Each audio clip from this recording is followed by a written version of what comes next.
Oh, it was a smart move to kind of get the creative juices flowing earlier today. You know. Yeah, yeah. Yeah. It was actually, so Arthur reached out and with the idea, let's do a look back decade. And then did you say Mike or did you say Bryce? I said the other one, whatever, and I'm like, hey, let's get some OGs off the top of my head. We've been around the block. We've seen the last decade of powerlifting. It's different when you've like I feel like an old man. I think these old man jokes are gonna be floating around with us, but it's weird when you hear people who are coming in the game. I'm recording right now, just so you guys know, okay? I don't want to be Captain Creepo here recording you guys. You think it's off the record. But I'll click part as well, so. Hit record, my man. So it's different when you hear people talking about certain elements of the game. They'll talk about whether it's live stream, social media, whatever, and somewhat take for granted what's happening right now when you can remember when there was none of that, and you were like, I still am that dude who's like, this is wild. I can't freaking believe this is all happening. Like, I can't believe some of the live streams, like, in, some of the social media, how huge some people are. Or if I talk to somebody in day-to-day life who has nothing about powerlifting, but who ordinarily wouldn't, but understands what powerlifting even is and all that shit, for me, it's wild, man. And, sometimes, some people coming in the game now have no idea what was laid down before for them to walk into this lovely, conditions, this lovely environment. That's where maybe we can even talk about in this is who we think some people of influence are, who have helped bring us from A to B, some of the change. Because this didn't happen overnight. Some people deserve some credit. Some influencers over the last decade. Man, this thing is... Piece by piece, we built this bad boy and we seen it moving. As well as like memories and the whole nine, like some of the changes we seen, but I don't know. What do you guys think? Yeah, the sport has changed just dramatically over the past decade, and I really haven't been in powerlifting the whole decade. I think 2012 is about when I started. That's kind of my lens, and I guess my lens from there was pretty nationalistic. Like, I didn't know a whole lot about world powerlifting, so I'll be coming to this conversation from that point of view, and I guess more at a world level at about mid-decade, so 2015 and later. But yeah, I'm excited. We'll have some good stuff to talk about.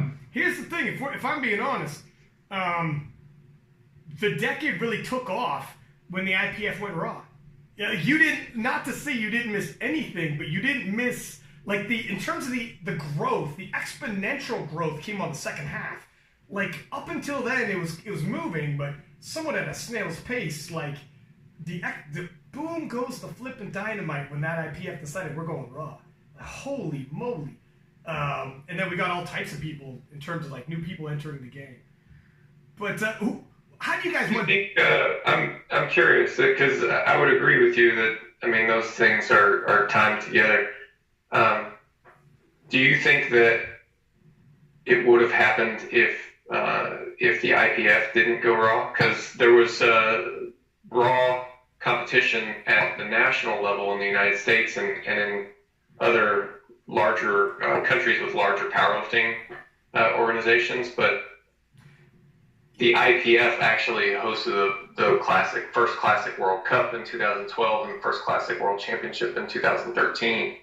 So I'm curious to your thoughts on that. Yeah, okay, so honestly, I remember I used to lift, when I first started powerlifting, it was 2007, and when I got involved, and I can only assume a lot of people, the IPF was only equipped, and I could not see I was not into equipment at all. And I didn't understand why use equipment. For myself, like, why use a bench shirt? I just wasn't into it. I didn't even want to try it out, really. I was lifting in other federations, like smaller feds, but the IPF wasn't like a household name either. Like, they were all like, I remember my buddy was in the IPF, and this is in Canada. He showed up at the Ontario Provincials.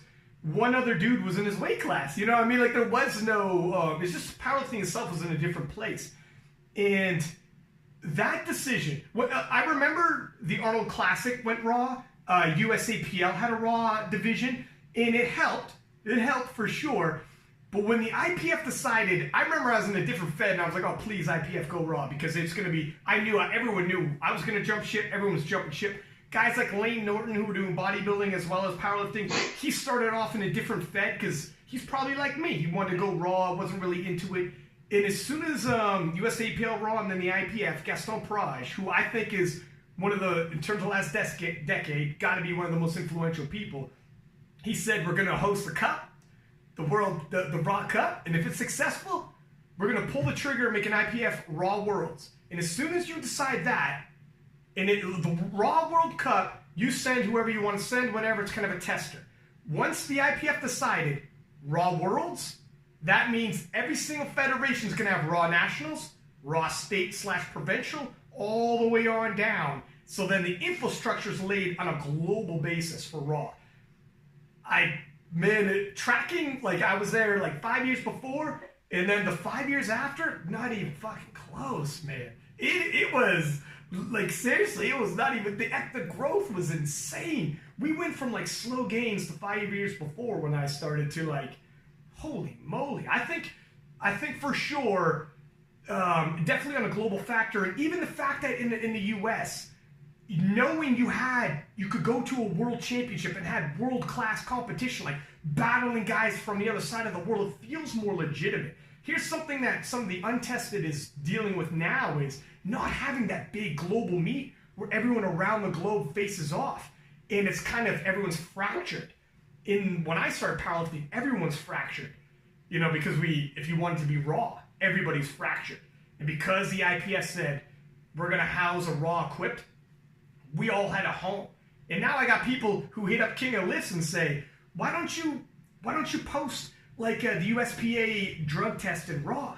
And I'm like, my friend, why are you in the USPA drug tested raw? I don't mean disrespect, but if we're all we got to get all under the same umbrella. I don't understand why you wouldn't be, unless there's a crazy political reason on somebody's part.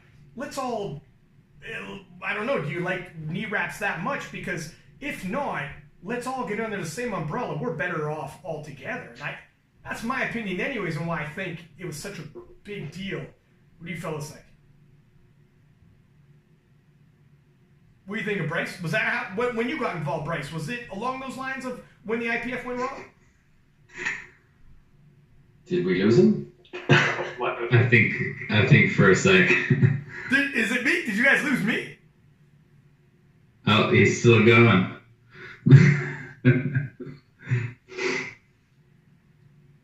Ryan, you still there? I can see all you guys and hear all you guys. You guys can't see me?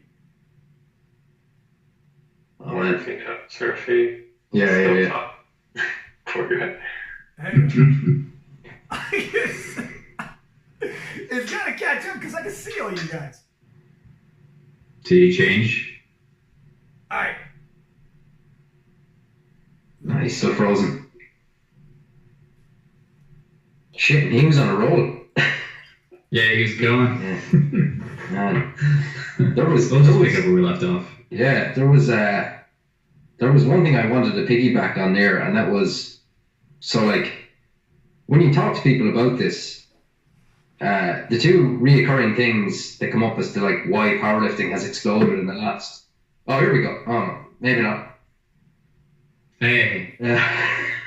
I think we got you back now. Okay. I can see and hear you guys the whole time. That's what's so weird. Oh, sorry. Yeah, that was weird. But anyways, go on, Arthur.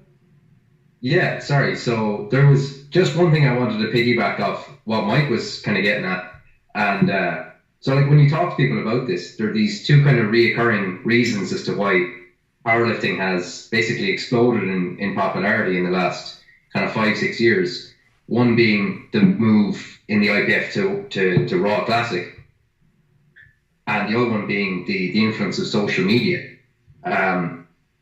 If you were to rank those two, which would you put above the other? I mean, for instance, do you think that we would have seen similar growth if we didn't have the move to Classic Raw, or like has social media had that much of an influence, or do you think that it's got to be both? You want to go first, Mike? Are you directing that to Mike? Well, that's I'm throwing that out to whoever wants to catch it. You guys go first if you want. I know I got my opinion on it. I don't know, man. I think that you might not get one without the other. I think social media, like if you had IPF Raw without social media, do you get the same growth? I don't know. Probably not quite to the same extent. But then do you get the same growth if if you've got social media but no competition to house it? I mean, I think it still grows, but to the same extent. I don't know. I don't know how it would have to rank them. And for me, like I would look at CrossFit being a major influence for this as well. There are a lot of athletes that come from that background, and I mean, popularity is a kind of a funny thing that snowballs by itself anyway. That if you get more people involved in a thing, then more people know about it, and then more people get involved with the thing. Yeah, that's true. I'm giving a nod to social media for sure. Nothing else has allowed anyone in any country to have direct access to the best athletes in the world and to see what their training is like and their motivation, especially when kind of Instagram took off. And I guess we could look up to see when that was, but just a purely visual platform where that's all powerlifting is. It's visual, it's training, it's the lifts, it's how I want to lift like that. That was such a huge integral part of the growth of the sport, that I'm definitely giving the leg to that. And sure, the fact that there is a competition makes a lot of difference too, but the World Championships is once a year, and social media is every day. It's every second of every day, in every time zone. So maybe that changes the content of the post if you didn't have a World Championships or Nationals or that narrative to drive things. But I think the visual part of powerlifting was so huge for its growth and stuff like that. I'd love to get in a little bit soon to talk about kind of how CrossFit got in that. But Ryan, I'm curious what your thoughts are on this question. So here's what I'm thinking. I agree. Social media is absolutely our sport, and social media taken to each other like no other. If you honestly think our sport, it's fringe. It's a fringe sport, niche sport, but we have people with over 1 million followers. We got people rolling up on 1 million followers, thinking about Larry Wheels, Steffi Cohen. It's crazy what our sport has become based off of social media. However, if it was only equipped, I think that barrier in terms of taking athletes, like for people coming from CrossFit, people coming from football players, etc., if they were to pop on a live stream or find out about powerlifting and show up and have to put on shirts, etc., it's a big. I don't know if we would have collected them the same. I think that was a barrier in terms of collecting, when we're vying for the youth. And it's tough because like you had said, Bryce, if you look back at the timeline, the Instagram and the Raw both came on roughly the same time, and it was beautiful marriage. It was perfect timing for our sport to be like, yes, let's take it to the next level. If we're talking social media, another thing I'd like to throw in is the live streams. One thing that Gaston Parage said he wanted, and he's done an amazing job, is it has to be a class like you're putting on ESPN. I don't know if that's international, but you guys probably have, Sky Sports or whatever. It's got to be like you turned on the TV, and that also helps people when they tune in, and it looks like they're watching a for real sport, to be like, I want to get involved in this, as opposed to previously. You see some live streams, other different federations.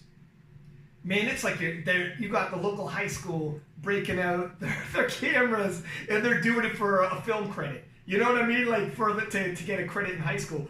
And Gaston's like, this isn't going to do. If we're going to get like major sponsors, if we're going to attract athletes, if you're going to tell anybody, check me out, I'm actually lifting, Bryce, Mike are like, hey, I'm going to be at the World Championships. Arthur is like telling his boys, check me out. And they watch it, and they're like, oh my God, this looks like a for real TV, and it's real sports, and this is legit. It looks exciting. You want to get involved. Same with sponsors.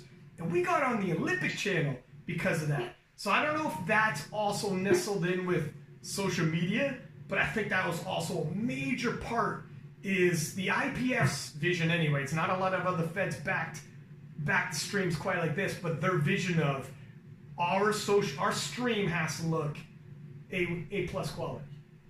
Mm-hmm. Mm-hmm. So going back to the raw equip thing, that had to be one of the biggest things for growth. And there's nothing wrong with equipped lifting, but I don't think it has the same appeal to masses that raw powerlifting does for a few reasons. It's easier to train by yourself when you're doing raw powerlifting. Like, you don't need a special gym or special equipment. It has a lower cost to enter the sport, so you don't need equipment or to even know other people who do powerlifting. You can start up with what you already have, and you don't need special equipment or anything like that. And it looks a lot more like training or athletic movement or something like that. So it's a little bit more relatable for people, and that may stem off some of the interests from CrossFit as well, which admittedly is a huge part of the reason why a lot of people got into powerlifting. How big do you guys think the CrossFit influence is? Do you think it's massive, or do you think it's right up there with social media and going raw? You think so? Yeah, absolutely. Yeah. As far as like who's coming to like local competitions, I mean, maybe the demographic has shifted a bit in the last couple of years, but I think most of what you saw in the first half of the decade, I would say, is got to be from that. And that's why I was a little bit more hesitant to give the nod to social media, because I'm thinking, like, are all those CrossFit people coming to powerlifting competitions because they saw somebody doing powerlifting on social media, or is it part of the culture of the box that they're coming from? Now, do they stay in powerlifting, and what kind of an effect does social media have? I mean, I think you guys are right on with a lot of that, but I think that even without it, you would have got a lot of that effect. People coming to powerlifting from some other physical activity. What do you guys see? You said it, whether when they come in, whether or not they stay. What do you guys see the lifespan of the average lifter? I'm not talking the person who makes it to the top. I'm talking the person who reaches the limit, sees where it is, probably somewhere in the middle, and then either stays and keeps loving it or leaves. What do you, because you guys have been around the block, you've seen a lot of people come and go. I guarantee the amount of people you coach come and go, and they just go as in the sport go. What do you guys think the average span is? It's a difficult question, but I think somewhere around 5 years is the difference between maximizing the easy potential that you don't need to learn or to dig super deep, and the point where you have to take powerlifting very seriously after that. So that time, 4 to 5 years or something like that, is kind of a tipping point, I think. It's interesting because I work in a facility that is only 6 years old. So, and we kind of went head first into powerlifting, I'd say about 5 years ago. Maybe a little more at this stage, but we've actually not passed beyond that stage where we could say what the average lifespan is. So for us, we've seen a lot of people come and go within like 18 months, 2 years. Yeah. And it gets to the stage where they either hit that first real plateau, like they do a meet and like their total stays the same or goes down. Yeah. Or they get their first, I'm not going to say serious injury, but the first injury where they realize their own mortality and they're at this crossroads. And it's at that point you kind of find out who's in it for the long haul and who was only kind of just in it because they were making progress, if that makes sense. Yeah, no, 100%. How about you, Mike? You've probably seen a lot of turnover in your day. I mean, I tend to think kind of along similar lines to Bryce. My gut feeling is in the 5-year time frame, but I also feel like this is something that, regardless of what's said, somebody can get on Open Powerlifting and tell us what the real answer is. I mean, that's such a cool resource to have available. Isn't it though? It's yeah. It kind of kills conversations, right? It's like with Google. Sorry, my bad. No, but it's true. It's like Google when you're arguing with your dad and you're like, he sees you looking in your phone. He's like, oh, fuck's sake, are you Googling this? I just want that right. Damn you with your facts and your data. That's right. Don't ruin a good story with facts. But no, I 100%. I think it's what do you guys? Because you've been around for a while. Have you yourself felt the dip and needed to? Actually, Bryce, you're just coming back now. I think you had some injuries as well, but have you dealt with in Mike and Arthur? You've been around for 5-6 years now. Felt dips in enthusiasm. Had to take a step back, not permanently, not lifting, but to maintain and be able to stay in the game. Be like, look, I need to every now and then. I can't be all out year after year, day after day, month after month. That's not a long term. That's not attainable. What do you guys think? There's a base level enthusiasm for what you're doing that you kind of need to have more of the time than you don't have it. You can't. It's not that you need to be super excited every time you go to the gym, but something's got to be driving you to step in there and want to put your best foot forward and want to work. Maybe for some people that's, increasing their total, or because their friends are doing it, or there's a national championship or regionals or worlds that they're looking forward to, like some kind of driving thing, or, mastery. I want to get better at sumo deadlift or something like that. But some kind of thing that is guiding you. There's going to be dips and periods where you don't have, maybe even they're long periods, but something has to kind of keep you coming back, in my opinion. What do you think there, Mike? I mean, I wouldn't want to disagree with anything that Bryce said. I can say that for myself, if I had been physically able, that I think I would have just kept on competing all the way through. And now that ability seems to be coming back, I'm angling back toward the platform. And as far as like what the why is that's behind all that for me personally, I mean, I think I know it's a bit hard to explain, but it's also a thing that changes, And I mean, the motivation, the ups and downs, kind of, it comes and goes. Some sessions you're excited about, and some that you're not. But I don't know. I've never just wanted. I've never felt really burned out on powerlifting, and I don't know why exactly that is. If it's got something to do with, like, there's a pretty significant chunk of my life that's not really about powerlifting. So I feel like when I get up and go to work and it's focused on powerlifting and stuff like that, that's a pretty special thing. So I don't know if it's that. I don't know why. But I feel pretty lucky that that's the case, I guess. I think you just dropped a semi-announcement in there, sir. Did anyone else catch that comeback announcement? I think we did. I think we got our first soundbite, Arthur. But I 100% know what you mean. Where if it's not, sometimes if you get lost in something, it's the easiest way to burn out in it. If it's your everything, all around you. If you have a lot of other things in life, and it's not your only thing, it's a lot easier to sustain and keep coming back to it. If it's your everything, if it's just all you think about and all that's around you, yeah, man, after like 5 years-ish, it could be a little much. How about yourself, Arthur? Oh, sorry, Mike, were you about to say something there? Well, I was just going to kind of circle back that I would, like, that's my kind of experience, and I'm totally open to being an odd duck on that. And I would honestly defer to Bryce, since he's done a lot more investigation and a lot more reading on the topic of athlete burnout, probably what he has to say about it is a lot more generally applicable.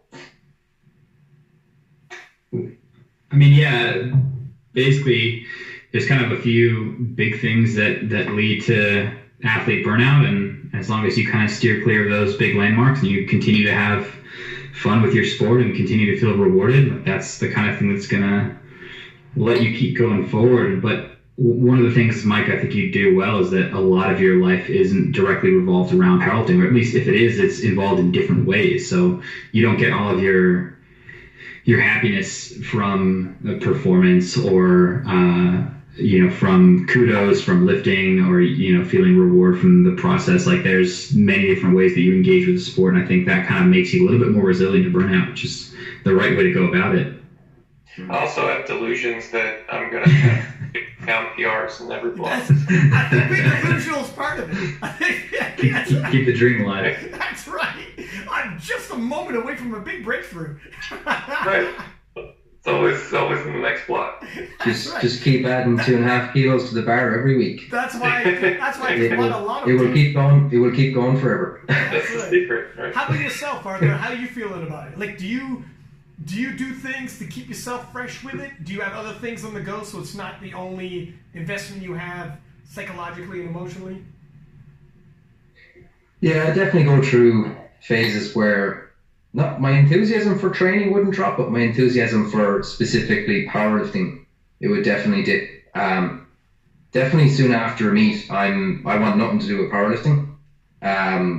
Definitely go through post-comp blues, all that kind of stuff, and go through phases where training's just a little bit stale.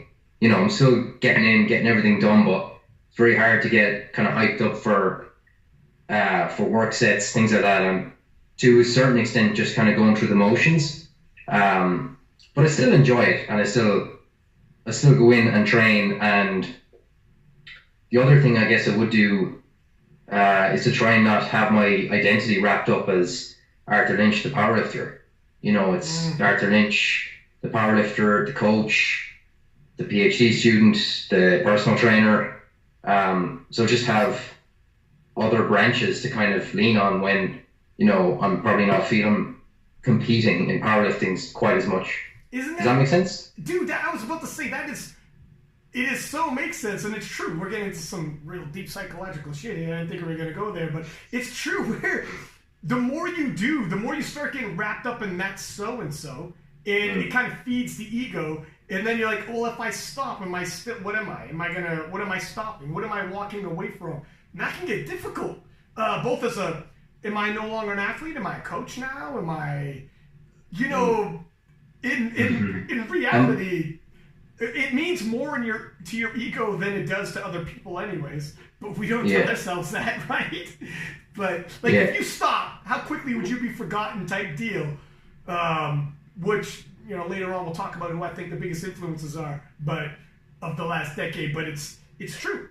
I think you hit it on the head. Just to piggyback on that, I remember, this is random as hell, but Bryce, yourself and Ellis McLean were doing the live stream for USAPL Nationals. I think it was like a year or two ago, and he said something that was just golden. He was just like, powerlifting, it's a very much a what have you done for me lately sport. That was magic. I just hit the nail on the head, I thought. But I think that might be just kind of the nature of attention in general. I think this is okay. This is a beautiful segue, so I got to hit this. What do you think in the last 10 years? Who are the people that left their fingerprints on the game that you think everybody should know? And that's the reason why we are here today. And you think they have left a legacy that even the Johnny-come-latelys will hear about, and even those with short memories are going to know about in 5 years of I remember this. When you think about the last decade, where we've been, who are some of these people do you think, and why? Whoever wants to know. My head always goes to athletes first. I mean, I think you could probably point to some other people as far as changing the experience of powerlifting more, but for whatever reason, I always think athletes first. Like Ray Williams. I mean, I don't even know how you can make much. Well, I'm sure somebody will, but to my mind, that's the very first thought that I've got, and what he's done in the sport. I think that is something that's like a long-lasting legacy. Mm-hmm. Maybe we'll go 1 for 1 so one guy doesn't chew up everyone else's. Because that was one of my guys, and I'm like, shit, there's one of mine gone. Do you want to go next there, Bryce? So I got to get there early, you know? Yeah, I know. Yeah. As soon as you sit down. It's like a team selection. You gotta right. pick your best first. Yeah, that's right. All right, so I'm going Johnny Candido.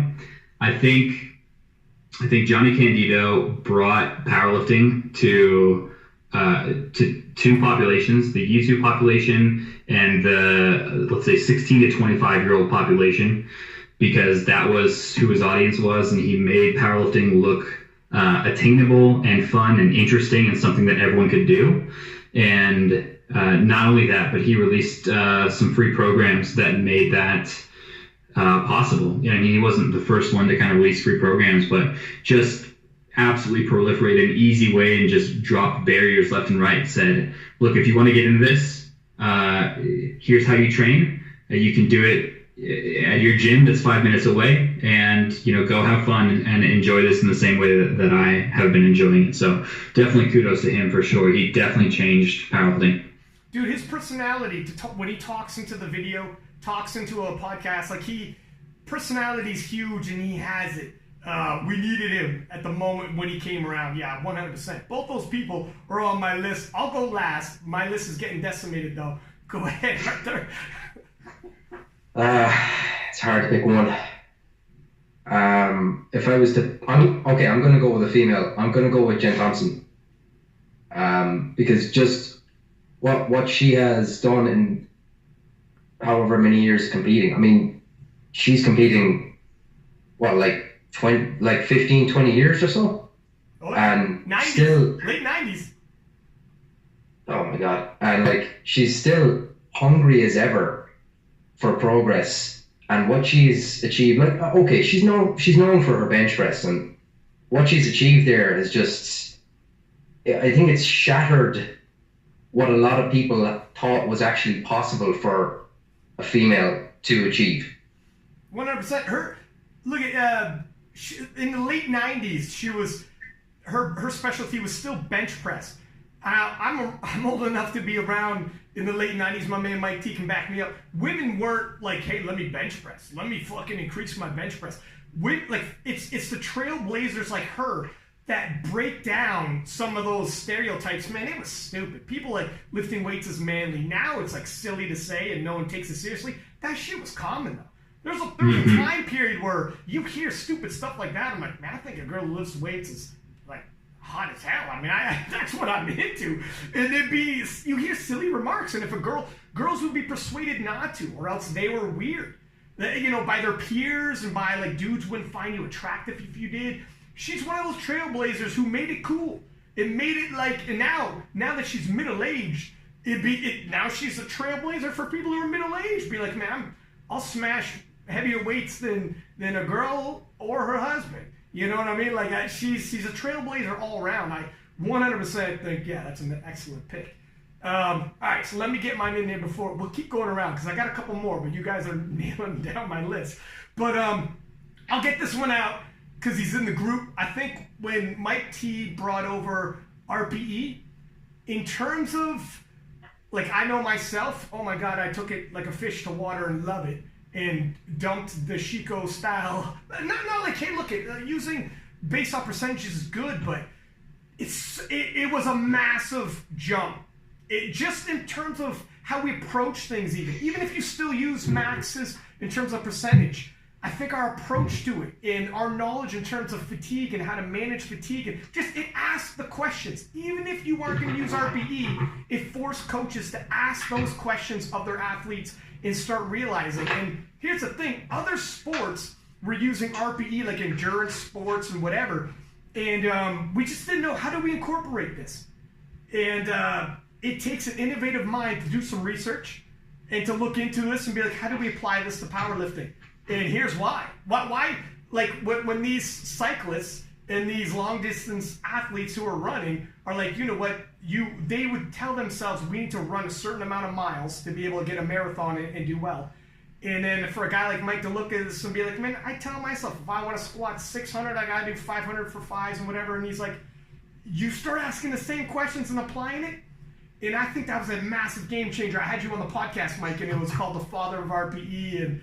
And, you know, you more brought it into our sport, I know, but still it was a big piece as far as I'm concerned. So I'm going to throw Mike T on that. Mike, what do you want to say about that? Because I kind of put you on the spot there. Thanks. I mean, I don't really know what to say about it. I mean, I am. It's like I just turned this into an awards ceremony. Can I cut in there for a second? Because like, I think that's why I and so many others fucking love you, Mike. Because we're here singing your praises, and then you're just like, oh, fuck, what do I say to that? It's just the humility is just incredible. And then I made it like he needed an acceptance speech. Like I just gave him he's like, oh shit, what is happening? You put me on the spot here, brother. I want to thank my mother. I want to thank my wife.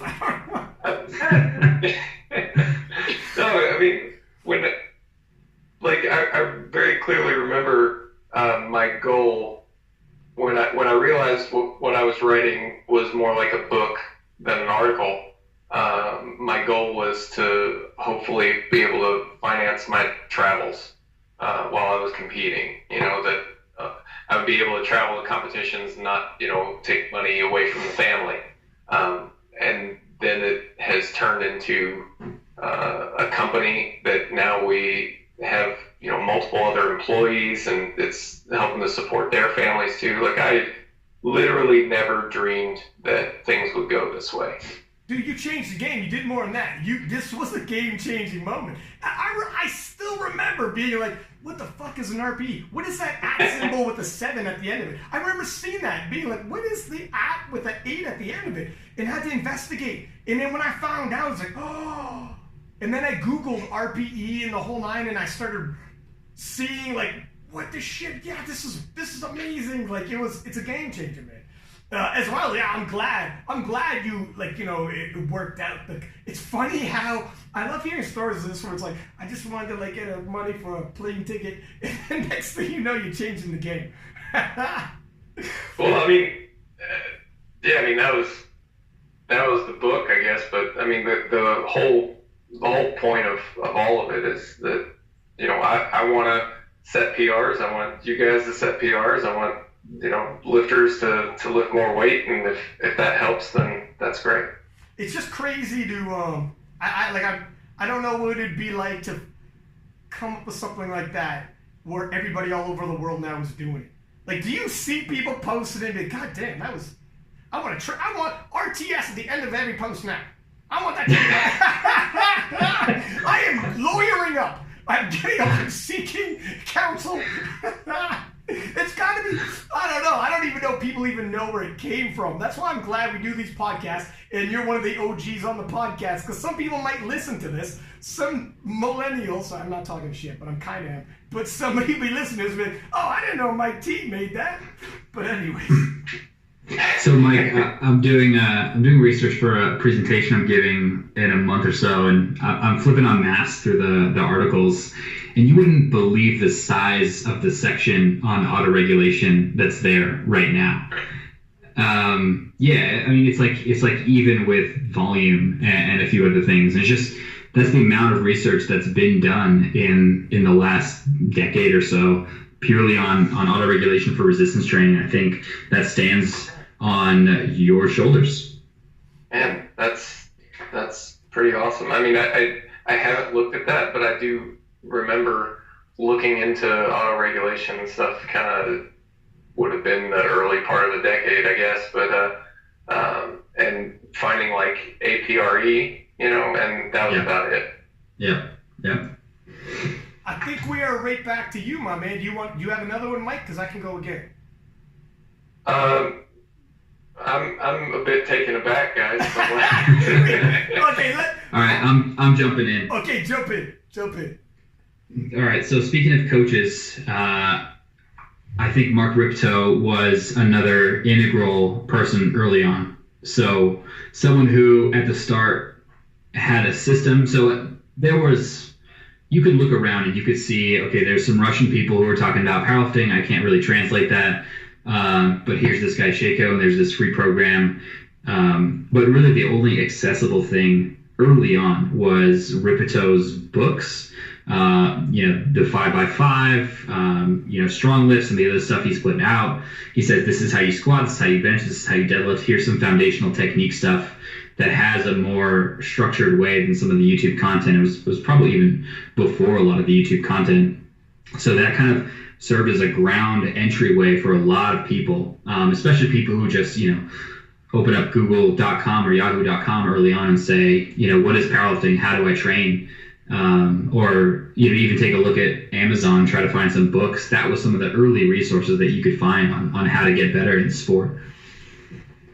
Yeah, I think that's funny. Sorry, I just wanted to add on that before you jump in, Ryan. What's funny about that is I taught in the last 3 years an introduction to strength training module at the university I work in. And when I arrived, so obviously you'd have like the previous instructor or teaching assistant would have their materials that they had recommended for that module the previous year. And what was the prime text? Starting strength. So, I mean, that's it exactly to your point, Bryce. Yeah, I read it. It definitely helped me. I remember going through Ripto and people all talking about it, and I think it was definitely influential.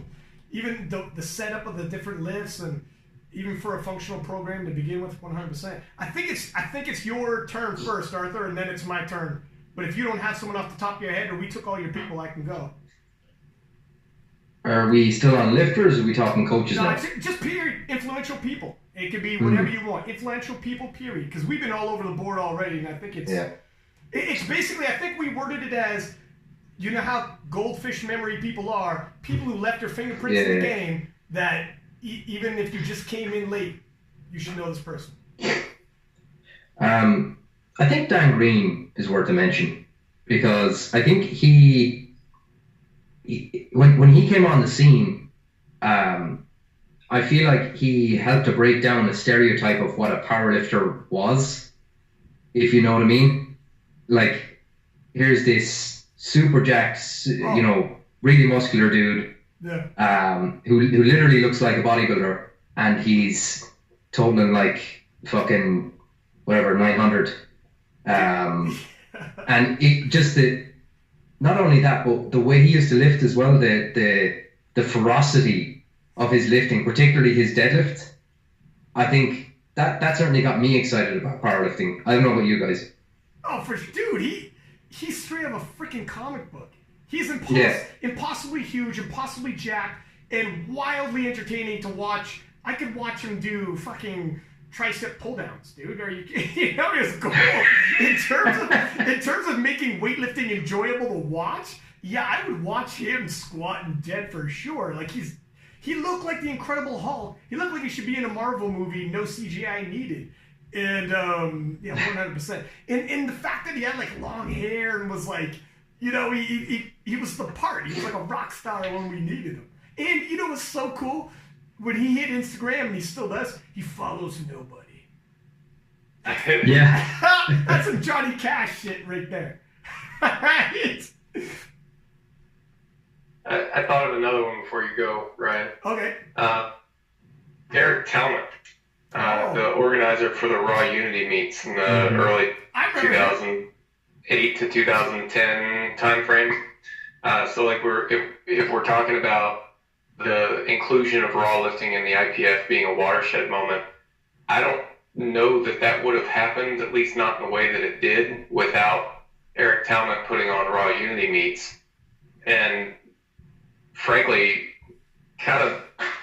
he was a bit of a pain to the IPF because he was drawing lifters away from from their competitions, and you know, it was for all of powerlifting. You know, it was an untested competition, but the way that he put it together, and like, he was drawing people from all over the sport, and you know, for those few years, yeah, people from all over the sport, tested, non-tested, were all showing up to that meet and competing. For I want to say 2008 or 2009, there was like a federation competition. So you had like the USAPL lifters were lifting on like Team USAPL. And, yeah, man, it was crazy. It was wild. Yeah. Dude, yeah, it was really cool. It was really cool, and of course, like, USA Powerlifting showed up at that meet and OMT'd everybody who was competing. So like, they were still getting drug tested, but then everyone else who wasn't. Dude, And, it's such a fucking movie. It's so cliche. It's awesome. It was really cool. It was a really cool event, and yeah, like, I don't know if things would have gone down the same way if it hadn't been for that. Mm-hmm. It's man, fucking like taking me back right now. I feel like we should all be having beers. But yeah, I remember this is like before social media was big, and we all went on Powerlifting Watch to get they would just post random videos. They would post results, and you could check out different feds, what meets were happening and whatnot. And I think he even had that on a TV channel. I don't know which one, but it was available somewhere. I never got to see it on that TV channel. It might have been different in Canada. But he got on TV. He was like an announcer, and like he was trying to make a move there. And he had some prizes, and he also did it without federation. He said, this is not fed. We're doing all-time records, but no specific fed. Come one, come all. He was making a move there. I think 100%. I like what he was doing at the time. Yeah. I remember they did like entrance music. Like, you had to submit like your entrance music to, like, and they would play like the track that you wanted when you walked out for your list. And that's, talk about like an entertaining way to like get to know a lifter. Yeah, you know? Man, for sure, dude, for sure. I would have to think about my fucking entrance music, but yeah, man, he was doing something in the untested, like before the U.S. Open and whatnot. It's too bad he wasn't around when social media took off the second half of the decade. It would have been a whole lot different, because the only way for him to survive is try to make some TV deals and major sponsors, and that's why I know it kind of come full circle, but doubling back, why social media helped powerlifting so much. My man just came like 5 years too early. Yeah. He probably would have been still in the game. Does anyone want to snowball off of what Mike said, or is it my turn again? Don't squeeze in another pick now, though. It's on you, man. Okay. I want to throw down Meg squats. I think in terms of, once again, kind of doubling back on someone who's breaking down stereotypes in terms of women lifting and popularizing it in powerlifting. This is unique. Almost every other sport, women's side of the sport, whether it's WNBA or whatever, you name the sport, the women's side is nowhere near as competitive, nowhere near as credited with like viewers and following and whatnot, followed by the mainstream. In powerlifting, man, it's tit for tat. Dudes are just as excited for the women's showdown. Oh man, I am not missing Daniela Mello and Amanda Lawrence going head to head. You know what I mean? Like, I'm not missing the 72s. I don't give a shit. But you couldn't talk me into showing up to a WNBA game. You know what I mean? Like, it is what it is. Powerlifting is so our community. I don't know what it is. We got something. We're blessed with it. And some of the trailblazers who first broke down stereotypes in terms of that BS that women had to deal with. In terms of lifting, how it's not for women, it's manly. I still hear some old school people say that, but it's very few now. People like Meg Squats, Jen Thompson helped do that. And then what is done to, like, for our sport, now we have twice as many. Imagine you chopped off all the female lifters. We lose half, man. It's almost at parity. I think there was a world championship. It wasn't the Worlds. I think it was like University Worlds or something like that for the first time there was more women than men. You know, they're a massive driving force to our community, which I think is, it's beautiful. Yeah. So I think Meg Squats is a major reason for that. Mm-hmm.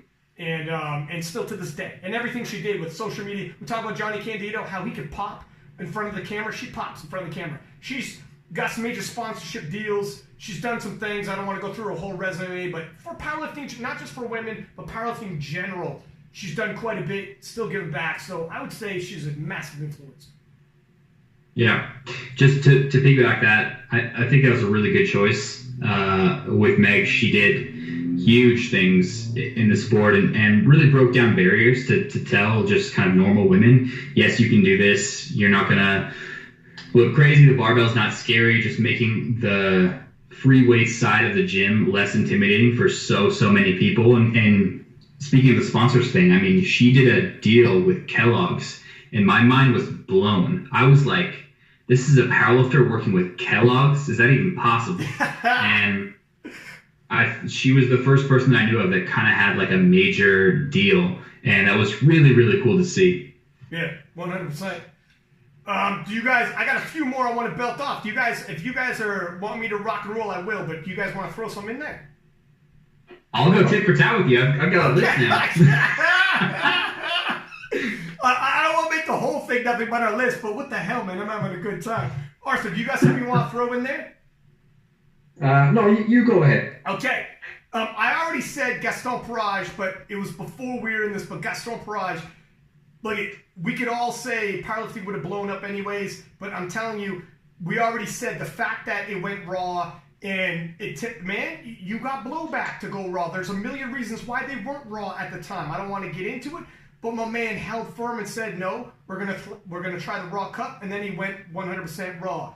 And then in terms of the live stream, his vision for the live stream, again, not going to get into everything he had to do to make that live stream happen, but he went out and got a legit TV crew. These guys have BBC resumes from the UK. They're TV crew. They're not just a bunch of people who are, powerlifters who have a camera. He's like, not going to cut it. It's got to be A-class. I got a vision, and we got to hold firm to that vision. And then he's a shrewd businessman, and he makes deals happen. He brings the money in so he can afford all this. And all these other feds that have come and gone, other promotions that have come and gone, and we've already mentioned a few of them, IPF has only gotten bigger and bigger and bigger and will continue to get bigger. Man, I'm so confident with a guy like him behind the wheel. I'm pretty flipping confident. He's making moves happen. And it is painstaking to do things like get on the Olympic channel and whatnot. They're like, why you? It's not easy, and he's get pulled in a million directions. He's also a guy who puts himself out there where usually when you run and you're a president like this, people just when you're doing these things, they never credit you for it. But when something messes up, they're going to be on you. You know what I mean? So that's where I want to say is I see it, and I know how stressful it is. And I want to give hats off. I think Gaston Parage is one of the most influential people, if not the most influential people of the last decade. My man, what were you going to say? Yeah, so I thought of one actually, as you were mentioning Gaston. I think Ben Banks deserves a mention. Oh, hell yeah. Yeah. For those that don't know, he's the guy behind SBD. And you think of what that has done in the last, I want to say 7 years. That's a damn good point. Yeah. And it's continuing to snowball when you think you're talking about Daniela Mello and Amanda Lawrence. They're facing off in an SBD sponsored event where there's going to be some serious prize money. So the injection of financial investment there on his end, and you think of SBD, you think of the IPF, and it's synonymous with SBD, as well as things like World's Strongest Man. So he's got to get some credit for the work he's done there. 100%. Yeah. And my man Arthur is fitting to get a sponsorship out of this episode too. trying to get us a sponsorship. I gotta be careful. I think I'm technically still a Titan Ireland sponsored athlete. I can't.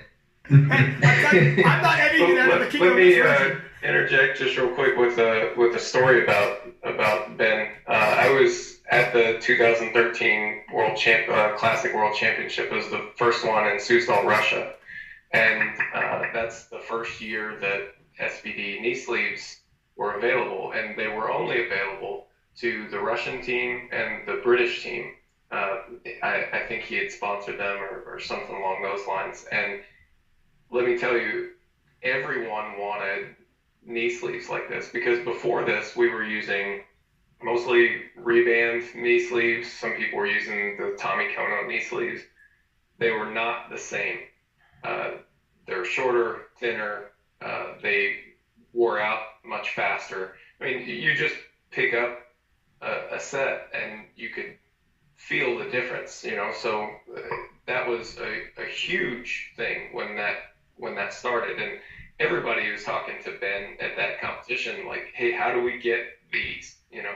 So I mean, that was like right product at the right time, and man, it just really took off, and he's kind of stayed on top of it ever since. And I think this is a great time to thank our sponsor, SBD, and the KOTL 25 promo code. Thank you, Benjamin Banks. No, for real. Yeah, and what he's doing now with, like, look, we all seen some people can do one of these big pay events and go in hot off the top, but if you don't do it correctly, it's a one and done, or it's a slow bleed. Where these guys are taking the time. Benjamin Banks, again, he's like Gaston Parage to me in terms of when he makes moves, I'm confident about it because he doesn't make a move quickly. He looks before he leaps. He's very well organized, and the guy's building himself an empire. And so I'm hopeful that the SBD Invitational is only getting better and better. I'm excited about it for sure. I believe it's my turn. Is it back to my turn? Is it my turn? I'll go. Okay. I got one to fit in. Go ahead. I'm going to give one to Lane Norton for... that was mine! I swear to God, that was mine! Shoot! I should have just said it. Go ahead. All right. I think it's someone that... So a lot of the people on my list are people that break barriers and just allowed for the sport to continue to grow by removing some barrier. We talked about Meg Gallagher and how she removed barriers for female athletes. We talked about... Ripto and kind of removing a barrier of information, Mike T, etc. I think Lane removed a few barriers. One, for online coaching. He's really the first online coach that I can remember. There were a few before him for bodybuilding, but he was kind of the really first big coach for powerlifting. Him and the De Novo crew early on kind of did the same thing. I kind of lumped them together for powerlifting, at least. He did bodybuilding before that, but no one even thought that online coaching was a thing before that. And so he kind of started that. So, all of us coaches kind of follow in the footsteps as far as that goes. If you wanted a coach for powerlifting, I mean, you could count probably the number of true powerlifting gyms on two hands in the country, for a while. So have fun trying to find a powerlifting coach for you in person. And so you have to, start looking online.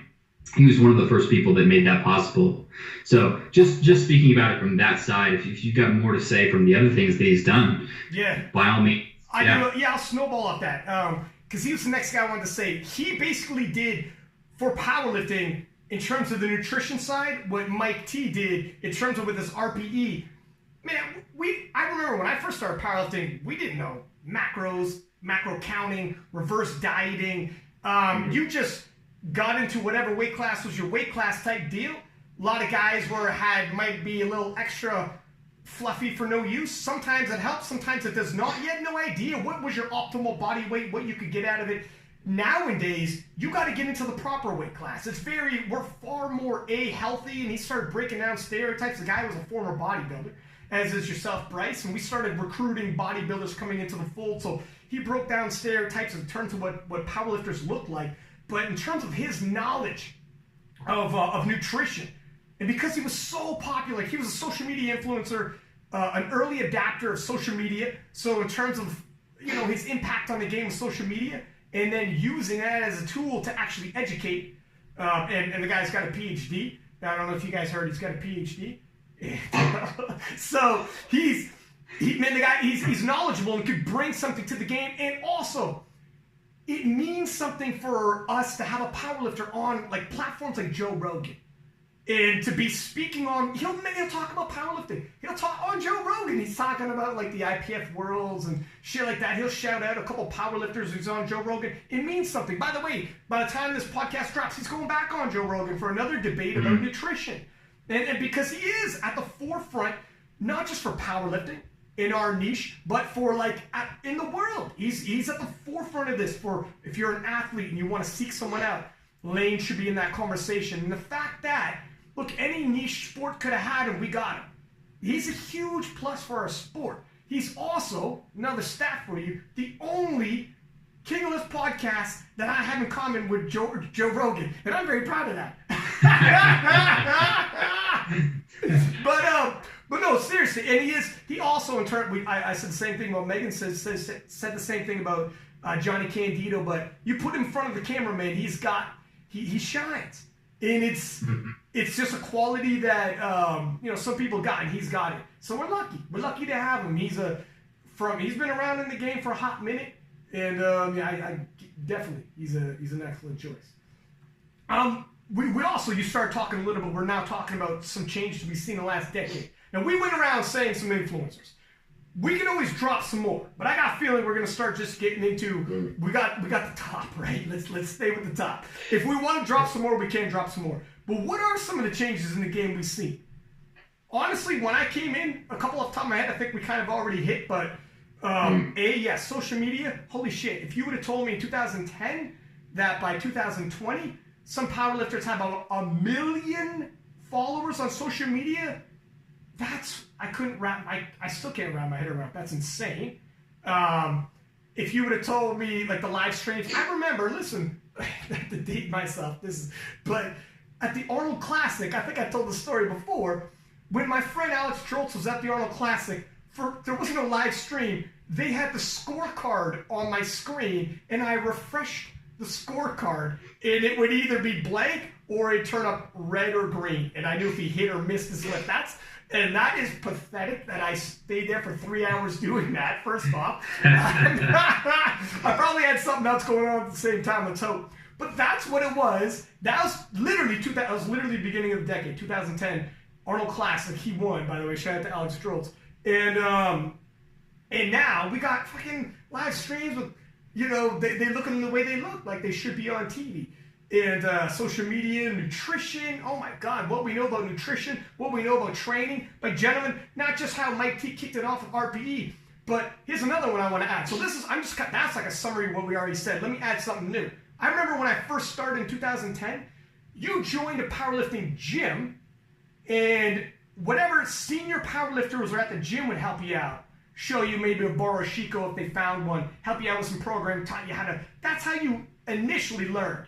Now, we went from join a gym, and if you went to provincials or nationals, the teams were, you come from this gym. So that was your team. Oh, you're from Team Iron Foundation, was the team in my hometown. Now, it transferred to online. The gym you're at is just a fucking gym you're at. You could be in a gym with 10 different guys from 10 different online coaches, and you're from 10 different quote-unquote powerlifting teams. And when you go to your nationals, you're representing, whatever different, insert whatever different million outfits. So that's a different change altogether.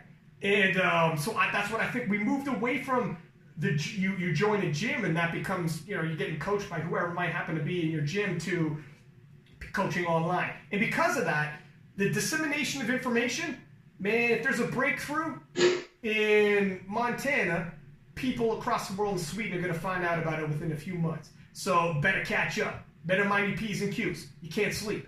If there's a breakthrough anywhere, everybody found out about it. That's yesterday's news real quick. And that's another reason why these records are falling so quick. First part of the decade, nowhere near as quick. The talent pool has risen exponentially, but in terms of knowledge, you can't keep up. There's no secrets. There's very few secrets under the sun these days. Did you want to say something there, Mike? Looked like you might have. Or am I putting you on the spot again? No, well, one thing that's popped in my head a couple times, changed over the course of the decade is just the meet experience itself. Like the fact that there are monitors broadcasting the lifting order in the warm-up room, at least at a national level. That seems to be a pretty common experience. That wasn't that way at the first part of the decade, and I suppose at some local meets it still is that way, where people, announce the lifting order and you have to listen for your name and, okay, all right, well, I'm 4 lifters out, and that's how you know where you're at in the lifting order. That's something that affects people, pretty much everybody in the sport, Yeah. It kind of related to that, but not quite to the same point as Ryan, but have you guys noticed that just in general, the standard of competition setups has just got so much better in the last 10 years? Like, I remember when I started out, oh man, some meets resemble like something at a fucking cattle market, like, and now it's so much more professional looking. Like, you have, you know, screens, you got lights, you've got drape separating the warm-up area, you've got nice platforms, you got brand new equipment on the platform, you got MCs, you've got media companies like White Lights Media, what's the Canadian company, the name escapes me. Loaded Bar. Loaded Bar Collective. These kind of companies, and it's just the quality of the events is just getting so much better. What have you guys found? Yeah, no. Absolutely. Go for it. Yeah, I mean, it just... Yeah, go ahead. I was just, in terms of those media companies, I remember when you get, like, your girlfriend, your mom, or whoever was there to film your lift, and it was shitty. And it was like, you're trying to show your friends, you might post it, and it's just like 10 rows back with like 20 rows of heads in front of you. And now these dudes come out with these video packages that look like a freaking action movie trailer. And you're like, oh my God. So when your friends and family see it who aren't into powerlifting, they think it's legit as hell. It looks cool as hell, and everybody wants it, right? Yeah. So, and that helps. Jokes on them. It's not legit. Yeah. That's true too. It looks so cooler. If they're like, I want to go to your next competition, like, it's like, yeah, it's not as action packed as that 60-second clip would make you think. Yeah, it's like they get there and it's like, oh, this thing's going to be on for how much longer? About another 8 hours. Yeah. Sleeping once every 20 minutes. So another big change I've seen, and this was kind of the name I wanted to put in the top, but I think it fits better as far as a structural change because it's a company, not really a person, and it's Rogue Fitness. Just on the piggyback in tandem with CrossFit, just the proliferation of low-cost, high-quality equipment that works for powerlifters. Like it used to be the case when you go into a gym, and it still to some degree, there's, 60% of the whole gym is cardio. And then maybe 35% of the gym from there is machines and like 5% free weights. And slowly over time, that free weight section has grown.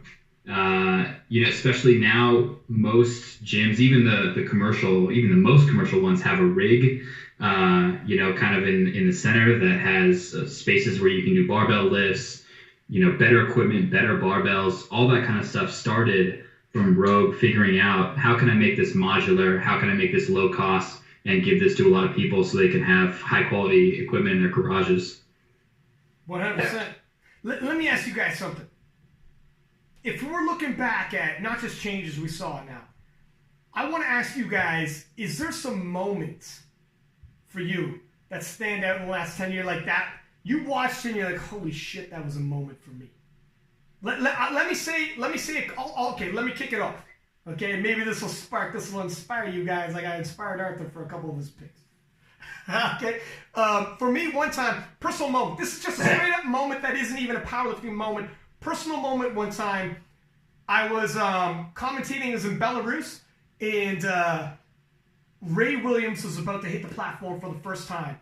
And I caught myself saying, we are about to watch the world's strongest man do his thing, or something to that effect. And I heard myself say it, and this man is 15 feet in front of me, and these videos get watched. I mean, you see reposts of these videos get 500,000 views. And all of a sudden, you ever have that moment where sometimes you just go through life, and you're just going through life, and you don't fucking stop for a second and realize. You're not in the moment. Right then and there, I got caught in a moment. It was like, holy shit. 7 billion people walk this earth. One man could squat what he squats. Like it was like, the world's a big place, and you just kind of take for granted. like this could be the strongest man in the world, about to walk out there and squat. And the nervousness you get, seeing his charge. Everyone knows his bull charge and the whole 9 he does. And I got the tingles, and it was like, I saw it live and I heard myself say, it's like, man, A, I can't believe I'm here doing what I'm doing. I'm a lucky son of a bitch. Who did I talk into to make this happen? B, like, this is crazy, man. That was a moment for me.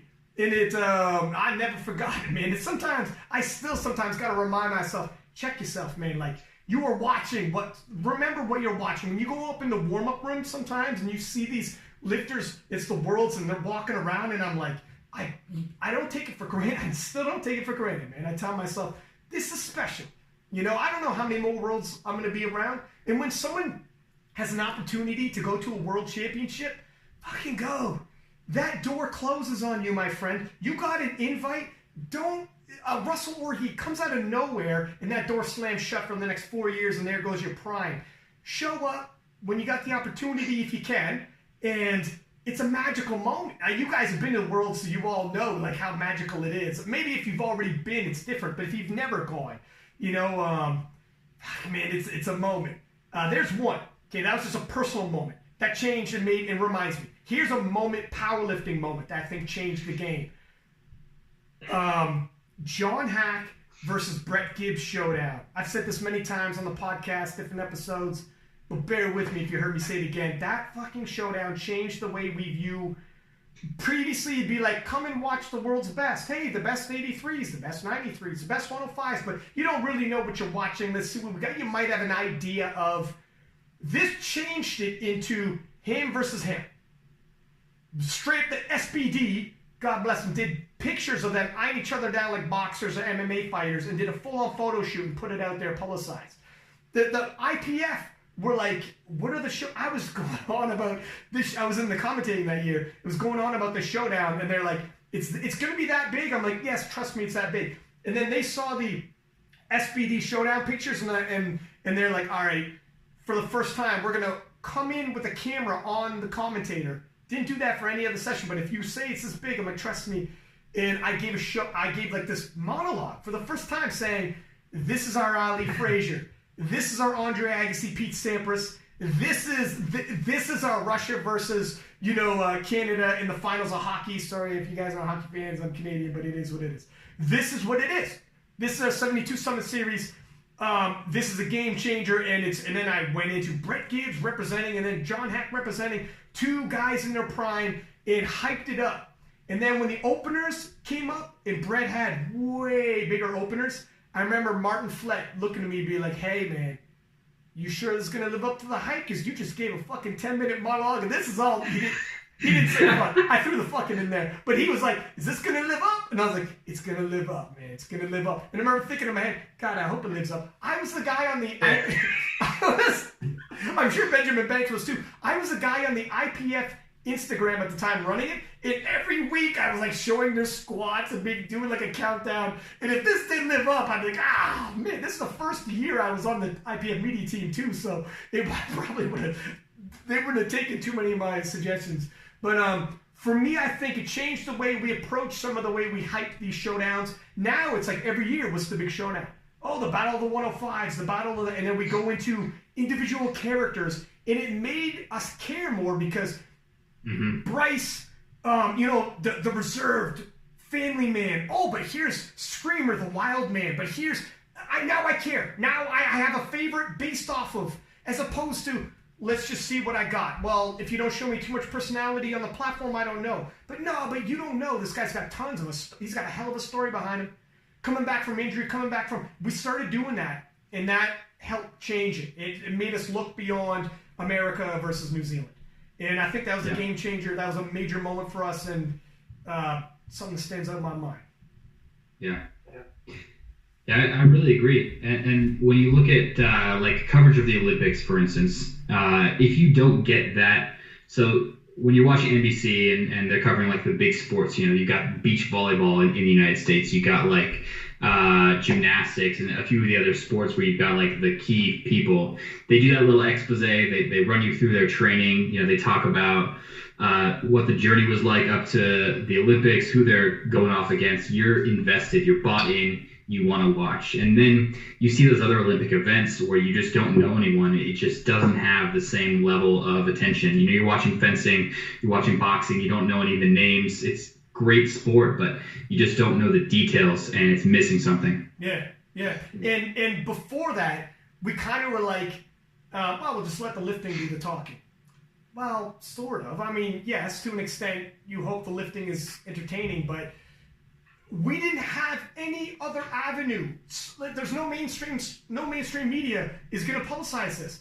We are I'm like so proud of how well our community has stepped up and made something out of nothing. We got no media push. Originally, we had no sponsorships. Power lifters. Benjamin Banks was a lifter and decided, let's do this, let's do that. Lifters started putting together ways of how do we hype events. We'll figure it out. We'll make up our own podcasts and hype shows. And look how everyone's got a podcast. And we'll make up our own live streams with like Gaston Parage's vision. We don't got no TV deals. You know what we're going to do? I'm going to get all the sponsorship money and I will fucking make a TV quality stream. And we're going to, he had these visions and all of us did. And we got together and decided we literally, in this last decade, made something out of nothing. Because I was there a decade ago and we didn't, I was clicking refresh on the screen. And we come a long way, you know. And it's all us. No CBS, NBC, Sky Sports, BBC didn't come in there and be like, here, let me interject some money, and we got some backing. We figured it out. I mean, we've come a long way. By moments like that help. The lifters and everybody involved.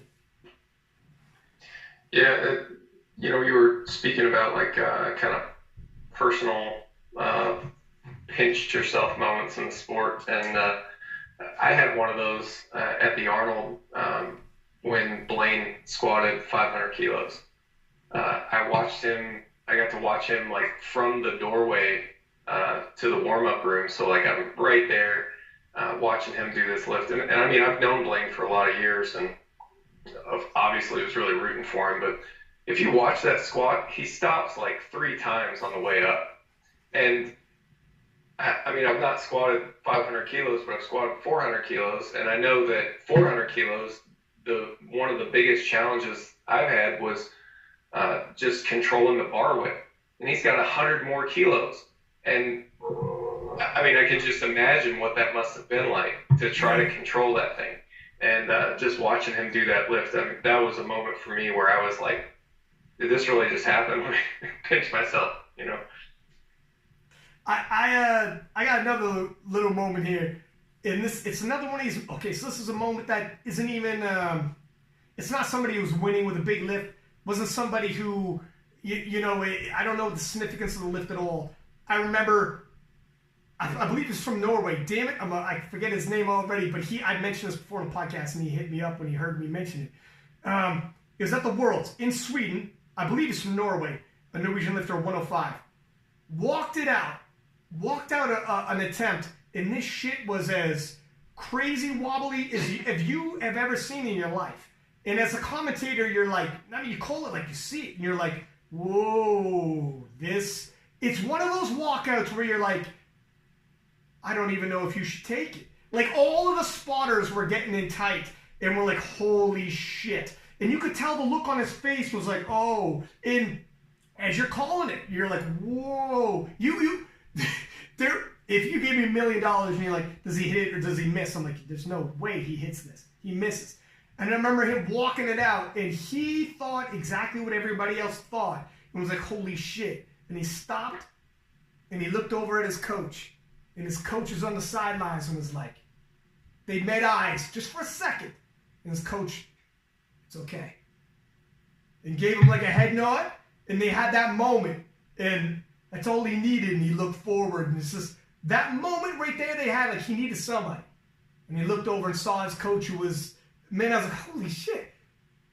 Righted himself up, locked up, took a breath, and hit that fucking squat, my friends, with the fight you've never seen.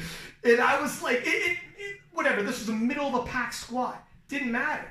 It was one of those moments you're like, holy, that was a connection, man, where everyone's been in that moment in life where you're like, I am scared shitless, and I think I might, get driven to the ground, in front of everybody. and you look and there's somebody telling you everything's going to be all right. They got you back. And this is the same dude who would be firing you emails every week leading up to and has you back. And because it's him, it means something. And what's the first thing he did when he felt that? He looked over his coach. He's telling me everything's going to be all right. And he did. And everything was, man. I was like, oh, shit. I was so happy for him. That's such a good story. Yeah. Yeah, man. Sports give you those. You know what I mean? Sports will supply. And that's where, like, sometimes it doesn't always have to be top end world record stuff. Sometimes you see the guttiest performance, and I'm like, you get all inspired by what we're all capable of. Yeah. How about yourself, Arthur? You got any moments that stand out? I mean, whether it's personal and it means something to you and it might not mean nothing to nobody else, or maybe something that it's a big one. You're like, holy shit, that was big. I got a few. Two that are like moments in events, and then another one that's just a thing that I feel has had a massive influence on the sport. So the two lifting were actually the 105 kilo class at IPF Worlds in Belarus. That was the first one because that was just an amazing spectacle. Kind of four guys going at it, back and forth between them all. And Gino was really in his element that day. He was hyping the whole thing up. I remember he was hyping Screamer up. He was like, look at him. He's like a caged panther back there. And then he comes out, and unfortunately he missed a few lifts, so it was a little bit anticlimactic, but boy was it fucking fun to watch. And then the last deadlift, I remember him going, and there's been a change. Lewis has gone for 360 to pull for the win. And I'm just thinking, oh, this is incredible. I wish more people were here to see this. I mean, I know we obviously got yourself on the live stream, but it was really something special to be there for. And then the following year, it was every bit as epic. Oh yeah. We had we had Garrett, we had Bryce, we had Wierbicki, we had Bryce Krawczyk, and then we had our own beloved Barry Piggott. So like when it came to the bench, where the record fell 3 times in the space of like 2 minutes. I mean, that was incredible. And I mean, I was helping Barry in the warm up area behind him. You know, like Ireland, we do tend to punch above our weight when it comes to sport, but you know, for a population of 6 million, it's great when we can have a guy that's like legitimately fighting against the best in the world and holding his own like that. You know, that was really something special. And then the third thing that I found, and this is not an event or anything, but something I just feel has really had a massive influence on the sport, and it's coming back to what Bryce was saying earlier on about the influence of Rogue. Man, when the Rogue Ohio Power Bar became available, I just remember, because prior to that, I remember like searching on the internet and just being like, man, I wonder how much an Alico Power Bar is to buy. And I remember being like, oh, fuck, I could buy a car for that. And then when the Ohio Bar came on the scene, I'm like, oh, wow, it's like a third of the Alico. Not to throw them under the bus or anything, but just how much more affordable that made owning a really good power bar for a lot of people. And like the number of people I know that have bought one and like bought a padlock for it and they leave it in their commercial gym and they train with it. That for me was a game changer. So yeah, I don't know if you guys have some thoughts on that. It's well priced, and that promo code, why don't you give it to him? You always with the pitches, this guy. We gotta watch you. Rogue don't need a peasant like me fucking promoting him. Arthur thinks one of these guys is going to be listening. I'll get one of them. That's right. You're throwing a lot of shots out there. You're like somebody's coming. And Subway though. I got your back though, Arthur. Man, that's prior to that. I think what just the average powerlifter was using. I know what I was using. was a Texas Power Bar, which is close, but it's just not exactly the same thing. First of all, it's a 28 millimeter bar versus a 29, which you think, a 1 millimeter difference. Well, it matters, the way the bar performs, it matters. You get different whip, especially in the deadlift, the way that it flexes is just different. So to have something that's closer to what, many people are seeing in competition, that matters a lot. And I think to that end, just the equipment available in commercial gyms more broadly, and this kind of goes back to an earlier point, it's not uncommon to find places that have not just larger free weight areas, but actual competition grade equipment, just at a gym. And my sense of it is that, powerlifting focused gyms are a lot easier to find than they used to be. Oh yeah.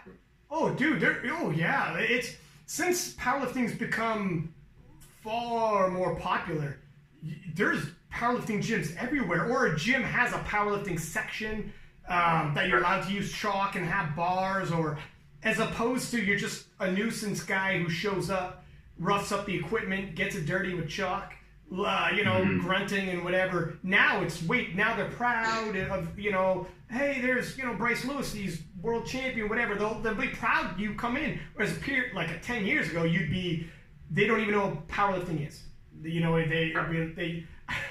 I remember telling my mom I was going to a competition. It was an Olympic year, and God bless, she told people I was going to the Olympics. I was like, lower expectations. Holy shit, that's not what powerlifting is. But when you're talking about Screamer, I remember when I was commentating, I was about to look up and say who was next for squatting, and I was just going to look up and see who it was, and you say name, kilos, whatever, and as I was about to look who it was, I heard a and I was like, holy shit. A crazy scream. My man lived up to his name, and there's Screamer, and he looks incensed, like somebody double parked him or freaking or whatever, man. He was upset with that bar. I don't know what that bar did to him, but he was very upset with it. It was such a good show. And then the part 2 the following year, it literally was a part 2. Because enough of the same characters had returned that it could be. Sometimes there's not enough of the same cast of characters, so it can't be the same movie. That's fine. It could be a different story. That's fine, 100%. Enough of the same, and it was a phenomenal part 2. And again, I hate to beat that horse, but like Mr. Consistency and then Mr. Intensity with terms of the Screamer and whatnot. And then when Bryce came back and having a different guy win made it, that's again what the magic of sports is. You know what I mean? If it's the same dude, there's nothing wrong with a dynasty, but it's always great when you don't know what to expect. Oh, he came back and now he won. And you can't miss it. You can't miss a competition. Right down to the last deadlift. The 105s were banging back-to-back years. We're at an hour 30. Do you guys want to also do what you expect the next decade ahead? I don't want to skip ahead if you guys got some more memories, but we got 10 more. Look at Mike's face. He's like, oh shit, don't age me 10 years. I feel you. I don't want to think about 10 years ahead. But if you got more memories, you can throw it out there. But what do you guys think about in 10 years time? Look, listen, 10 years ago, you told me where we'd be right now. I'd be like, that's insane. 1 million people following some powerlifters online, the live streams on the Olympic channel, people doing Kellogg's commercials and all the fucking rest of it. And 83 squatting 700 pounds. It's fucking silly. I never would have thought stuff like that. Like, in 10 years, 2030, let's say World War III hasn't happened. Let's just be optimistic for a second here. I don't want to get political. But let's say we're all still around. What do you guys think we're going to be looking at? What are some of the things you expect to see? Besides Bryce Lewis winning the 2021 Worlds. I'll start off with 2 predictions. Okay. So one, I think in addition to powerlifting gyms that you see, you'll see a few more what I'm just going to call training centers, where like it's a place where people go, and when you go there, you agree to be coached by whoever is the coach there, but you're signing up for, you know, not only just coaching, like programming, but nutrition. There's recovery facilities. Like, these kind of places exist for other sports already. It's a place that's dedicated to making the best soccer athlete or the best football athlete. You know, there's training. You know, they've got people for specific specialties that you can work with. They've got recovery. There's nutrition. There's sports psychology. Just kind of like, it's designed to make the best athlete. You know, kind of a way that colleges have, pro teams have them. So I'd love to see a miniature version of something like that come up for powerlifting. Just a place designed to get the best out of athletes. Right now, it's on the athlete, and I see like some starts to that online. You know, like coaching companies like 3DMJ who have, they've got a nutritionist who's a registered dietitian. They have a sports psychologist on staff that you can talk to all of them. So just kind of covering more of the basis of what is going to make the best possible athlete. And the other thing I think we're already seeing a little bit is the move towards streaming training in real time on Twitch, you know, or Twitch or YouTube Live or something like that. Is just as much access as we had with Instagram and seeing someone's training 10 minutes after it happened because they decided to post it up online. Now you get to see it exactly while it happened online. So we'll see a little bit more of that, I think. People like Ben Bryce on Twitch are kind of leading that trend. So those are my two things. I'd like to, I hope that we see something, I guess, as it relates to the live stream and just the scorecards and things like that in terms of meat production. Something that makes the competition easier to follow to someone who's not initiated in powerlifting, because like what you're talking about with the stories that come out of, say, a world championship or something like that are really great, and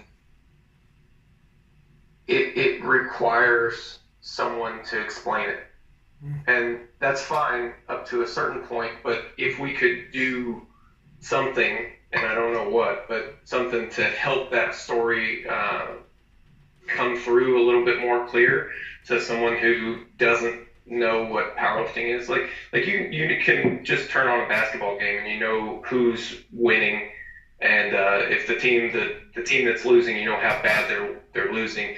You know that at a glance without knowing anything about basketball. Mm-hmm. It takes more knowledge to know that with powerlifting. And I think if we could make the competition aspect of it more accessible at a glance, that would be something that I hope to see. How about you, Arthur? You got something off the top of your head? I don't really, other than, so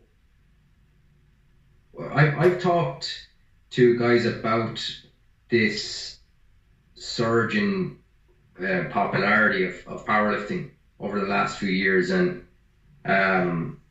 it's obviously it's great, but one or two people have posed the prospect that it might actually be a bit of a bubble and that it may in time burst. So I'm not saying I'm predicting that actually happening, but I don't know, it's an idea that's been put out there, and I'm just wondering, maybe you guys can talk a little bit more about this, and if there's any telltale signs as to maybe if that might happen, if we can learn from other sports, if that has happened there or anything like that. I don't know. I'm just posing the idea. Do you guys think that this surge in popularity is in fact a bubble, or is it here to stay? That's fucking interesting. Wow, sir, you just kind of rained on our parade for a second there. Yeah, I'm no, but it's real. You know I'm what? playing the cynic here. I'm sorry. Yeah. No, but you know what? In all honesty, I think go ahead. I think this is the first year in a long time that we've seen a slight dip, if I remember correctly, in terms of powerlifters in the IPF, although with a fraction leave, so it might be an odd year and that's an outlier year. But for the first time in a long time anyways, I think we saw a small dip. I think there was that that one outfit that was posting in terms of registered lifters. I don't know if the IPF said this themselves. I don't know. Don't quote me on this, but this is something I'd read. I don't know if you guys seen it as well. Yeah. I got to attend the General Assembly meeting for USA Powerlifting. You know, they talk about all the nitty-gritty and rule changes and everything like that, and they go over many things. One of those is in the President's address, they go over membership. And while the membership has increased compared to last year, and I hope I've gotten this right, the rate of growth has decreased. And so it's possible that, you know, we're kind of settling back. It's not that we'll kind of return to 2014 levels of membership, but there may be some kind of leveling off for a while. Who knows? I just want to announce, I want to get out while the going's good. King of Lists is over. I'm pulling out, boys. I'm pulling out. Okay, this is bad money, as they say in poker. We're all going down. So sell your shares to your company. I'm going to pose one more idea. So to give you a little bit of background. So shortly after I started lifting, my peers in my small circle of influence, which was not related to the internet, noticed that I had become, let's say in inverted commas, a gym head, and then they saw me as someone that might know a thing or two, so they were like, would you write me a program? And I'd be like, cool, no problem, not knowing what I was doing. And so writing them a program and handing it to them, shake their hand and off they go with it. And then that continued for a little while, and then in time it got to the point where it's like, hey, how much weight should I be using on this exercise? And I'm thinking, that's a good question. I don't know. I suppose whatever you can do with good technique. And so then the question comes, well, what is good technique? And I'm like, well, I need to be able to see that. How are we going to figure that out? Well, maybe if you record you performing the particular exercise and send me the video. And then that basically became, you know, the iteration of online coaching for me, you know, to the point where I was writing better programs and monitoring clients better. Excuse me. And so in time that became, you know, what is now my process of online coaching. And I'd say that's probably not too dissimilar to a lot of people's trajectory. So I'm wondering, where will online coaching go in the next 10 years? Oh, dude. Picture fucking Iron Man when he has the 3D on his desk, he's swiping away things, he's viewing from different angles. We're operating with nothing, and I don't know, who knows? It depends on technology, right? I shit you not, there's a guy, I have a buddy, his dad's in Italy, and he sets up factories. He puts on virtual reality glasses, walks into a completely empty factory. I mean, the space in this is completely empty. He throws these glasses on. He creates, inside this virtual world, where all of the machines are going to go, lays down on his back, and is like, I need this actually tightened up around here, where I see this machine, slides under the machine. So then, the outlay, he could already see it, the outlay is fucking the spec, my friend. Because this day and age, you can't have a square foot of factory that's being useless. That's 1992. You know what I mean? Like, you're out of the game if you do that. So this is where they're at, and this is not. This isn't the future. I'm not talking about a sci-fi movie. So I realize we're probably a little behind the game, but 10 years time, when we talk about watching video and whatnot, this podcast is gonna be funny as shit. You know what? Can we make a pact right now? In 10 years, we all come back and do a fucking podcast? and you guys will be like in loving memory of Six Pack Labadat. You're like, yeah, people are listening to podcasts anymore. You can be like, say something nice about me, lie if you have to. But yeah, I don't know, man. It's a good question. I think. So go ahead. Were you about to say something? Yeah, I mean, I've got some thoughts on this for sure. I think that sincerely hope that you see a professionalization of the pathway, profession, career, whatever. I think that people that start out because their buddies ask them to write a program, that never goes away, and it shouldn't go away. But people that are serious about it and think, I want to be a coach, that there becomes a way for them to do it that isn't.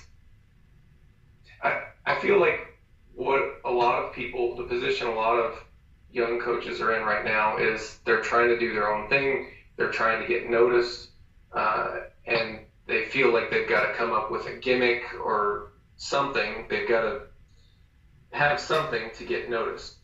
And sometimes that's a thing. A lot of times it's not. And it's not a good idea, I think.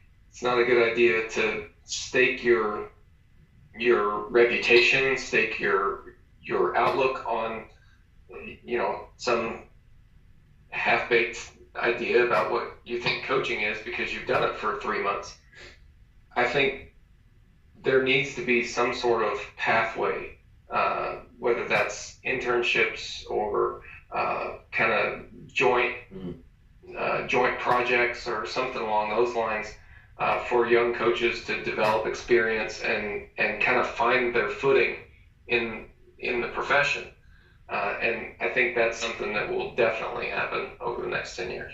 I think a huge part of that is because people do make a living on it now and there is money, it's worth your while to have an internship and dive in. Otherwise, if you're working like a dog with, you have a full-time job, kids, the whole nine, you could be coaching somebody, but it's a lot harder to dive into it as much.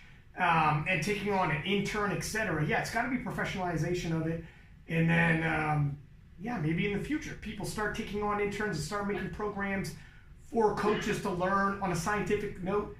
And I think anyone who tries to come in on a gimmicky level, maybe out the gate, you might get some people, but for long term, put it this way, if you start this next year, when we do in another 10 years, our second edition of the 10-year podcast, I don't think we're going to be talking about them. You know what I mean? If that makes sense. I did want to say, I think you went first, Mike, and I do think, moving forward for the sport, if we're going to continue to grow and no longer, I think if we continue it just like we're doing, we're going to slowly become plateauing in terms of our growth as a sport because we're kind of maximizing what we can get out of it. I think if we're going to take it to the next level, it's going to take the ideas of, like SBD's doing with the SBD Invitational, where they say, look it, straight up, let's start doing showdowns, straight up matches. I just told you about the John Hack, Brett Gibbs, gave me goosebumps. You're going to start having to do across, you look across the way. We're figuring out. Right now we're doing IPF points. Maybe the following year it's two people from just specific showdowns from different weight classes. It's all going to grow. Within 10 years, you're going to learn more and more. So I think showdowns are going to be big. I think you cut your teeth in the IPF worlds. You make a name for yourself and a stake for yourself in the IPF worlds. And professional shows, professional aspect of it starts popping up. In the SBD Invitational, and I can't say everything I know, but I do know some of what you're saying. Bringing people in who do game day handling and are going to explain, here's the significance of lot numbers, chips, the whole nine. Here's the significance of, and start talking about if you get to dead last, if you're going first, because, you're changing your deadlift twice, have a placeholder dead. But I know you got to go change your placeholder before I change my mind. So if we both walk out there, wave and give a tug, and neither one of us get a dead, I win because I'm in the lead. Like the different aspects that you can't get into huge detail on the fly because you got 60 seconds before the next lifter comes out. So, but when it's only two lifters, you have a moment of the lead-in. When I said the John Hack, Brett Gibbs lead-in I have, what if it's in the studio professional environment? And we're actually doing like boxers and UFC fighters where you have a 10-minute intro. We're showing clips of you with your family, Bryce with his kids, lifting weights, talking about what it means to him. And then on the other side of the world, there's Becky from Poland, entirely different life. And it's very interesting and phenomenal to take a look behind the curtain. Yeah. And then you know, it's interesting. And then we start talking about, well, this guy's got the bigger dead, so here's why that might come into play.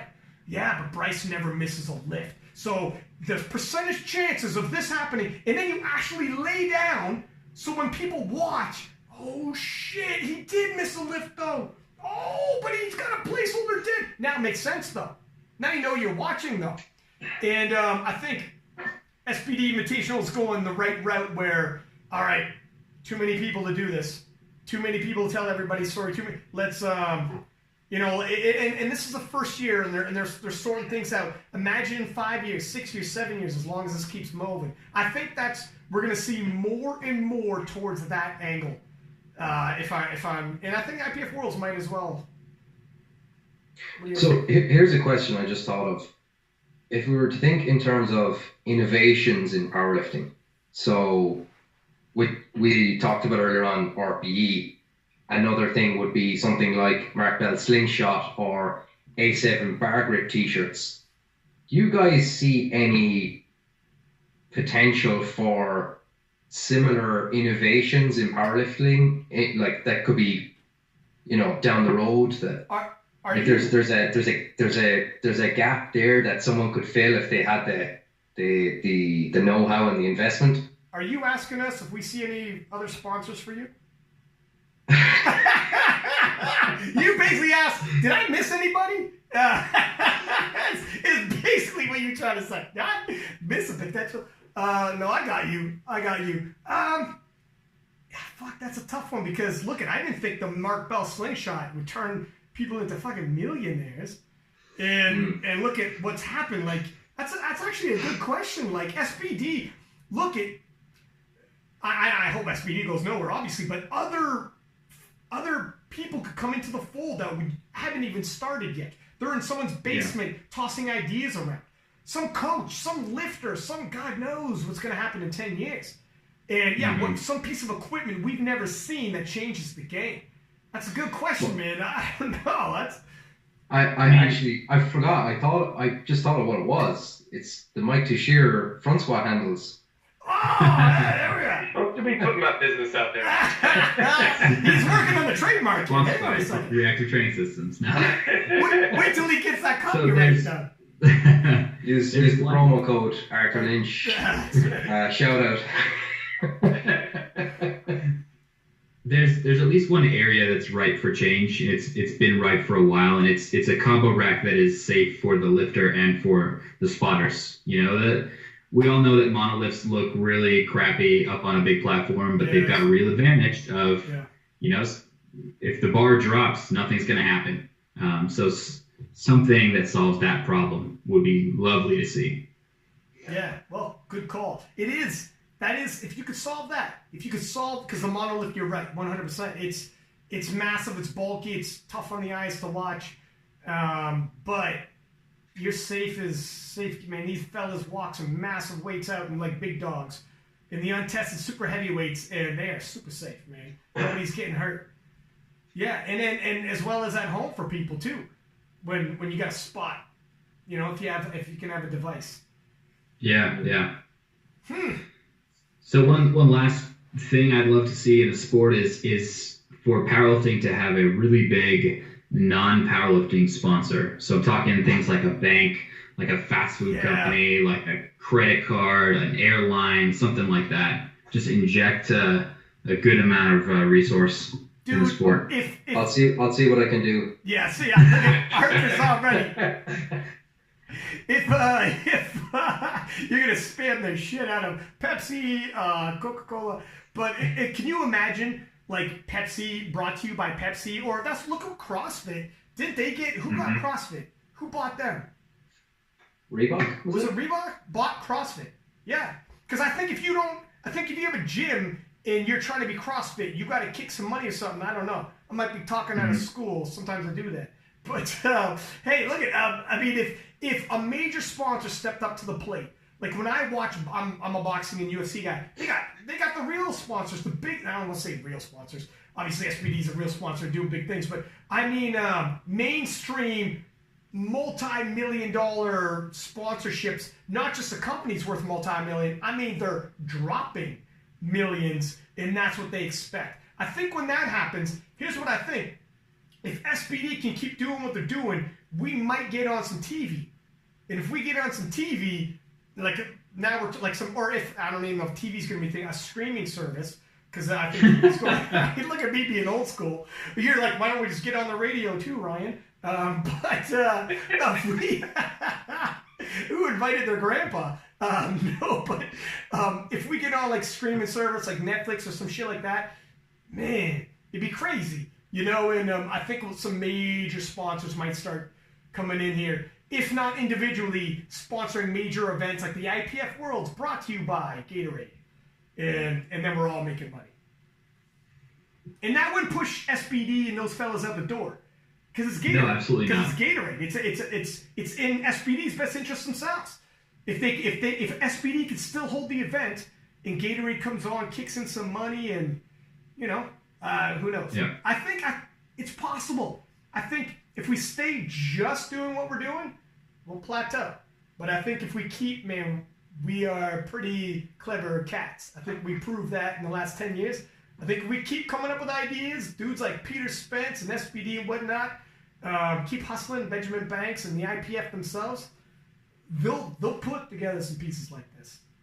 Yeah. So what I hear you saying, Ryan, is that you feel like the future growth in powerlifting stops coming from kind of a grassroots growth of popularity and number of memberships and starts coming from financial investments. I think we're battling other sports for the recruitment of the athletic youth. And to do so, we got to start getting more mainstream. You can only survive so long. We've done amazing on streams and whatnot, and we probably have some more growth to go, but it's going to slow. But I think if we can make it onto some of the bigger platforms, that's going to be when people are really going to see us. There's some bigger platforms out there. Although, I mean, look at boxing and some sports going on at DAZN. If we strike a deal somewhere along those lines, and I think to do that, I think I think we all kind of agree, where we start telling the stories in the backgrounds, and I think SBD's idea of size this down a little bit, create a couple big showdowns here and there. Hey, Daniela Mello, Amanda Lawrence, Brett Gibbs, Russell Orkey. Let's get a guy in there to battle Taylor head up and stuff like that. If some of those start happening, milk their storyline, milk what you're watching. You have time to build it. You have time for that. And then sponsors are like, okay, I could wrap my head around this. Sure. I can wrap my head around this now. Yeah, this looks a lot better. I think we could tidy up. I think we're about to. I swear, I shit you not. I think the SBD Invitational is the first major step. And I think if they kill it and do it right, other people in the untested divisions and whatnot might start tightening up their shows as well. And be like, you know what? I like the idea. We did a poll, and it was, would you rather see records or would you rather see showdowns? Fucking landslide, showdowns. I want showdowns. I don't want to see a guy do an exhibition, come up here, lift basically unopposed, hit a record, we clap. Yeah. I guess that's good. But it's all good. It's all heavy. You squat 700 or you squat 695. It's crazy to me. But if you're battling out with another guy neck and neck, and it came down to the last deadlift, that's better. That's what sports is. I don't want to see Michael Jordan do 3 throws and see how many he can get in a row. I want to see Michael Jordan go head-to-head with Magic Johnson. You know what I'm saying? It's not the same. That's not what sports is. And I think I think the untested hasn't wrapped their head around that or gotten to that point where they can have that. They've gotten flirting with it. But that's the one thing that we're kind of moving towards, and I think that's going to be a major breakthrough for us. We'll see. What do you guys think? Are we getting close to the end? We're getting close to 2 hours. Do we have any points to throw out there? Are we getting close to wrap it up, fellas? Arthur, what do you think, my man? I think we'll be close to wrapping up in about 9 years' time. When we get everything we really want to say on this. I want to make sure Arthur has enough time to get all the sponsors you're going to thank in there. Yeah. Or you already did. You good. It's okay. I'll record a separate intro and outro and like a separate advertising segment every 15 minutes. Nice. I'll take the video and superimpose some logos for you. No, I think you tied it up beautifully, man. I think that that just about covers the lot. Unless if Anybody? Yeah. Anybody got some final thoughts? Just a little summary that, I didn't really know what to expect in this conversation, but I think what I've learned is that powerlifting over the last decade has kind of stood on a lot of people who had just an idea of a way to bring powerlifting to more people or make it more accessible or break down barriers. And it's really just a collection of a lot of people. It's really grassroots, like Mike was saying, and who knows where it goes from here, but it's been the effort of a lot of people together that made it what it is today. Yeah. I think, actually, sorry, one final point I'll make is that, so we were talking about social media earlier on, and I really don't think you can overstate the influence that has had. Just to give you some context. So if you take myself, for instance, so 5 years ago now, I commented under a video that Brett Gibbs shared, just chance of I was just being like, hey man, any chance we could get you over to Ireland for a seminar? He responded and said, hey man, if you're serious, email me. We set it up. He came over. I collected him at the airport. I brought him to my gym and to another gym up the country. And I remember at one point in the car, he was just like, so hey man, you going to IPF Worlds? And I'm like, oh yeah, I got invited, but no, I can't go. And he's like, oh, why not? Sure, it's in the States, man. There's no way I can afford that. And he's like, oh. And then after the whole thing was said and done, he contacted me subsequently. He's like, hey man, I was remembering our conversation in the car where you were saying you couldn't afford to come to Worlds. I'd be prepared to sponsor you some money to get you there. What? And I'm like, yeah. I'm like, oh fuck, are you serious? And he's like, yeah man, I mean, I really had a blast over in Ireland, and I just like to repay you. And I'm like, oh man, that's way too much. You and your fucking sponsor. Himself and Hancock sponsored me to go to Worlds in 2016. Not only that, I get to Worlds and I'm with my mates, and we're like kids in a candy shop. We're meeting guys like Bryce, Mike. I mean, I remember we interrupted Mike during a training session for a photo, and I was just like, oh man, this guy probably fucking hates us. Mike's like, that was you. Like, I wouldn't have done this podcast if I knew that. posing for photos with Ray Williams, and I was like, this is fucking surreal. And not only that then, but like we developed these contacts subsequently where I emailed Bryce and I'm like, hey man, would you come over to Ireland for a seminar? And then myself and my two friends, Danny Lennon and Garbin, we set up the European Powerlifting Conference, which was basically just a load of lads chancing our arm, bringing a load of well-known, respected guys in the field over for, something that is like, looks like an academic conference on powerlifting. And this is all because of social media, basically, you know what I mean? I just wanted to share that story because I think it really can't be overstated, the influence that has had on the sport.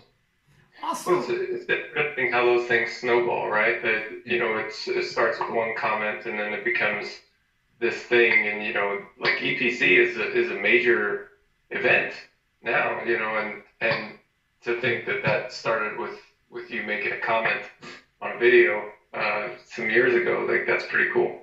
Yeah, I mean, it just shows, like we were saying, how resilient powerlifters are.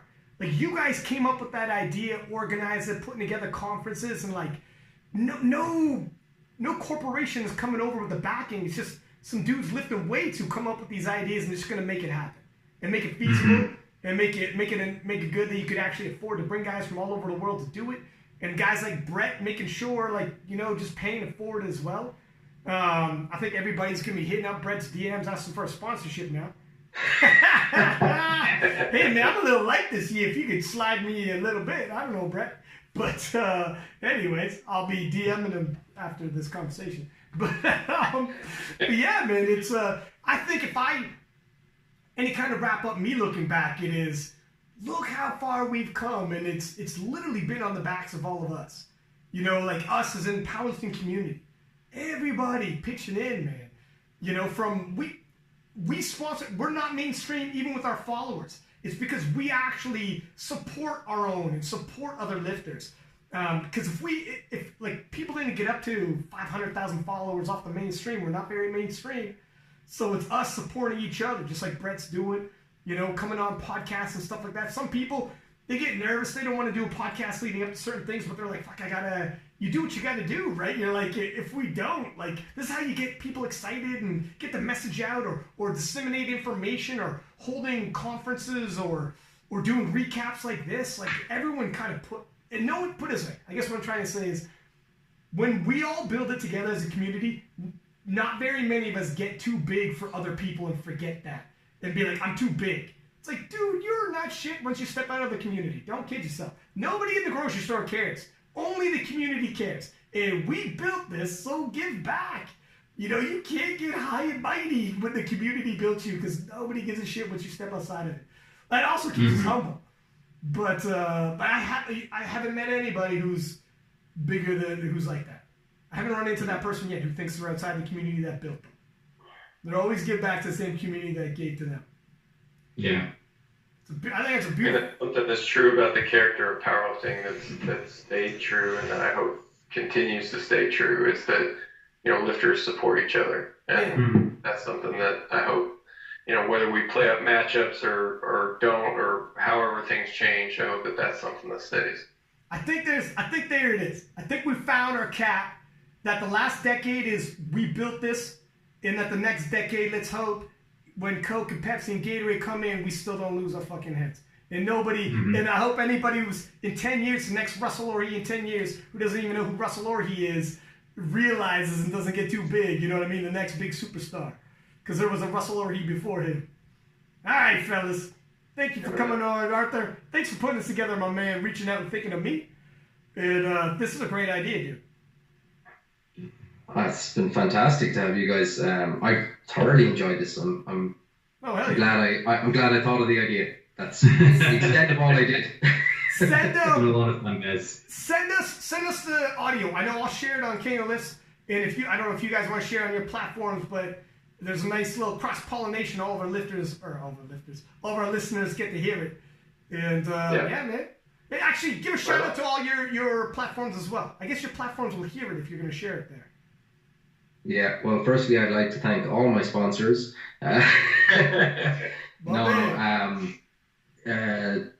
Social media platforms. You can follow ourselves on No Lift Podcast, all one word, on Instagram. If you prefer Facebook, we have a Facebook page, No Lift Podcast Listeners. Just search that on Facebook. You should find it, and that's about it, really.